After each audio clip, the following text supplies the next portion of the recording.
All right, so we are taking a deep dive into H.P. Lovecraft, specifically his Necronomicon, the best weird tales. Okay. It's a big collection. It's a lot of his horror and sci-fi work, mostly stuff that was originally published in those old pulp magazines.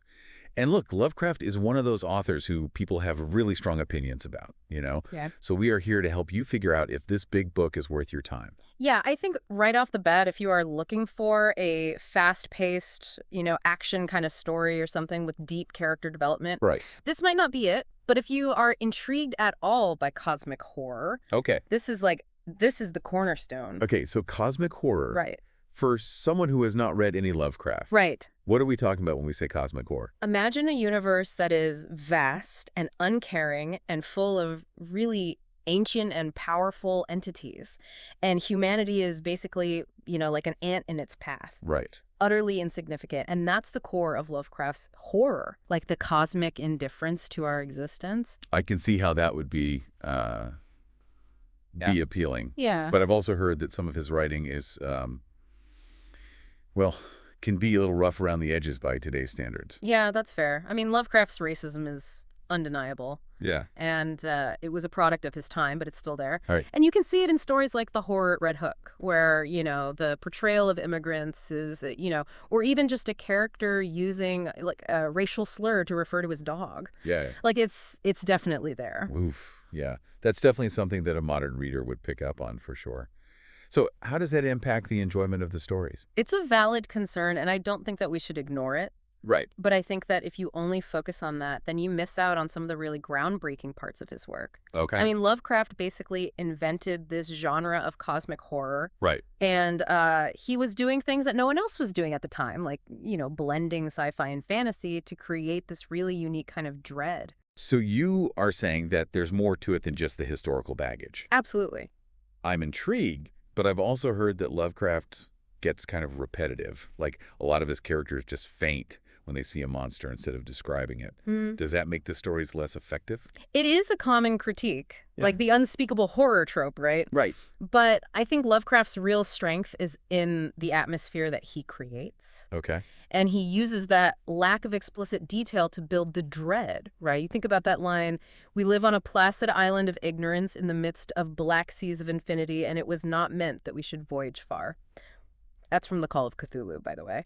But that creates an image, right? Even without showing you the monster directly. Okay, so it's more of the feeling that he evokes than just the visual or the actual the jump scare. Exactly. Okay, I can see that. But does that hold up over a whole collection like this? I mean, not every story is a hit. Even Lovecraft's biggest fans will admit that.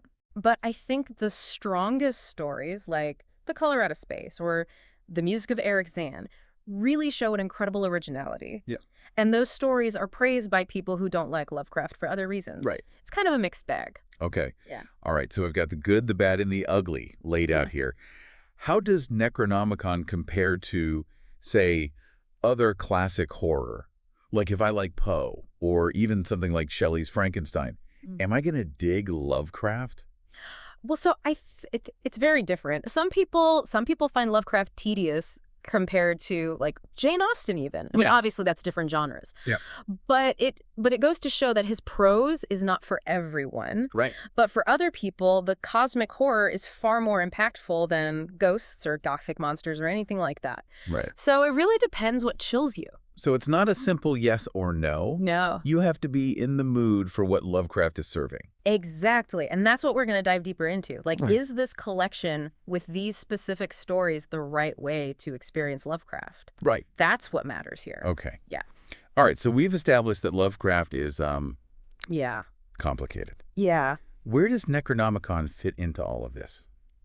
Give it to me straight. Okay. Is this book worth reading? It really depends. Like I said, Necronomicon is a big collection. Right. It gives you like a really broad view of Lovecraft. If you are fascinated by cosmic horror, by this idea that we are just tiny little specks Right. in this uncaring, indifferent universe, Right.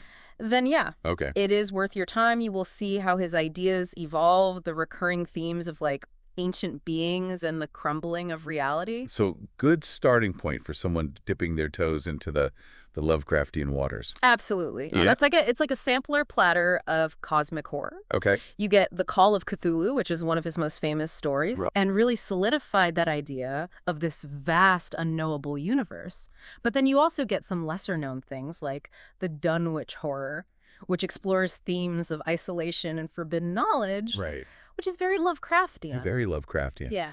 Okay, but I'm a busy person. Like, Sure. there's a lot of books out there. Why choose this one? What makes Necronomicon stand out? Well, I mean, for one thing, it is a really good value. Okay. You get a ton of stories. It gives you a feel for his work. But more importantly, it shows his range. Like, you see the different ways he approaches cosmic horror. You get, like, The Rats on the Walls, which is more gothic horror, Oh. traditional horror with Lovecraftian elements. But then you get stuff like The Color Out of Space, which is just pure a cosmic weirdness. Right. It's an alien entity that, like, defies description. You mentioned The Call of Cthulhu earlier, and that seems to be like his most famous, his most popular story. Yeah. What makes it so special? I mean, it's kind of the blueprint for cosmic horror. You have this global conspiracy, ancient cults worshiping these monstrous entities, and humanity caught in the middle. Right. And the way Lovecraft builds suspense, like, he uses these fragmented narratives and unreliable narrators. Right. It's really masterful. You get this creeping dread, this encroaching darkness you can't grasp. Right. It's really unsettling in the best way possible. I sense a but coming. Right? You said not every story is a hit. Right. So what are some of the weaker ones? And why do they fall short? So some of them, like Dagon, is very early work. Okay. And you can kind of see Lovecraft finding his voice, but the writing can be a little clunky. Right. The horror, less refined. Others, like The Temple, rely really heavily on that unspeakable horror trope Yeah. to the point where it's almost repetitive. You kind of want more. You want a clearer sense of what the protagonist experienced. So even this best of collection, there are some duds. I mean, to be honest, yes. Okay. That's Lovecraft. He is not always consistent. But, that's kind of part of his charm, I suppose. All You right. never quite know what you're going to get. But even the weaker stories, have these moments, these flashes of brilliance Right. that remind you why he's considered this master of horror. Okay, so it's a mixed bag. Yeah. But overall, leaning towards worthwhile. Right. How would you compare Necronomicon to other classic horror authors? Like, if I enjoy Poe or Shelley, am I going to enjoy Lovecraft? So it's a different beast entirely. Okay. Like, Poe is very focused on psychological horror, Right. exploring this darkness within the human mind. Right. Shelley, in Frankenstein, is dealing with themes of creation and responsibility. Okay. Lovecraft is very outward-looking. Okay. He's not interested in the human psyche. He's interested in the vast and different cosmos and how our very, very tiny minds struggle to comprehend it. So less about personal demons and more about like existential dread on this cosmic scale. Exactly. Yeah, it's a different flavor of fear. If you are looking for nuanced characters or intricate plots, Lovecraft might disappoint you. Okay. But if you want to be unsettled, if you want to feel this sense of awe and terror Right. at the vastness of the universe and our own insignificance, then he is your guy. Okay, I'm starting to see why people either love him or hate him. There's no middle ground with Lovecraft. That is a fair assessment. Yeah. Yeah, he is divisive, for sure. But I think that's also part of what makes him so compelling, He challenges us. He forces us to confront our own fears and anxieties about the unknown. Right. And in a world that often feels increasingly chaotic and unpredictable, I think that's something we all need a little bit of. So we are coming up on the part of the show where we give a recommendation. Right. For those who are listening, should they take the plunge into Necronomicon? So if you are a horror aficionado and you're looking to expand your horizons, absolutely. It's a very comprehensive collection. It's Lovecraft's work, warts and all. But if you are easily offended by outdated social views, if you prefer fast-paced stories with strong character development, Right. maybe steer clear. There's plenty of other great horror out there. All right, so it's decision time. Necronomicon. A portal into a world of cosmic horror, or a relic best left on the shelf. Wait. Let's break it down for our listeners and make this call. Okay, so it is final verdict time. Right. For a listener out there who's maybe on the fence about this one, Yeah. what's the bottom line with Necronomicon? Is it a must-read, or are there better ways to experience Lovecraft?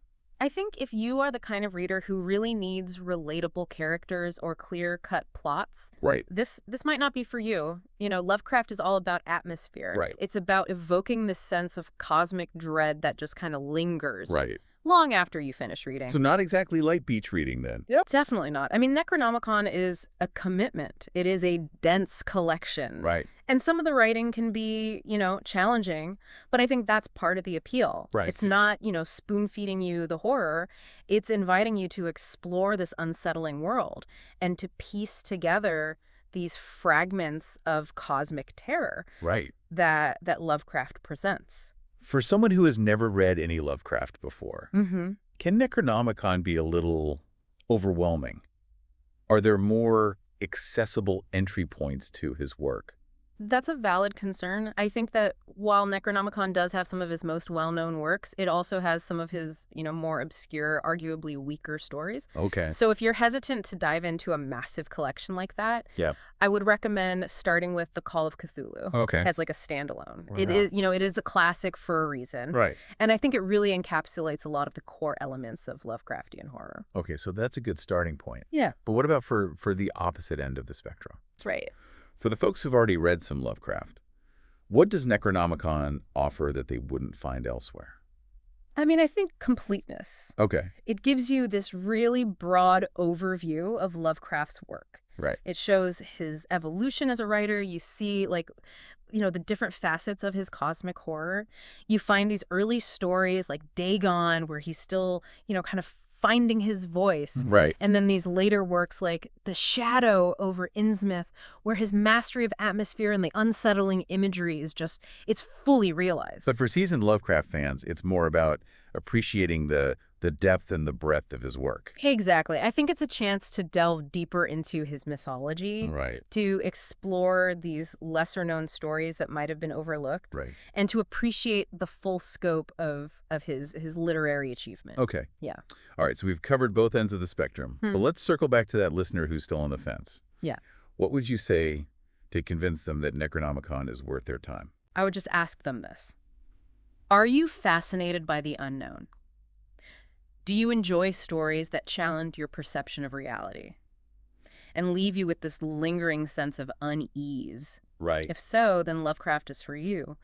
And Necronomicon, while challenging, is a very comprehensive portal into his world. Well said. It's not about escapism. It's about confronting that darkness Right. that lurks at the edges of our understanding. It's about embracing the cosmic horror Right. that Lovecraft so masterfully conjured. And who knows, maybe it'll even change the way you look at the night sky.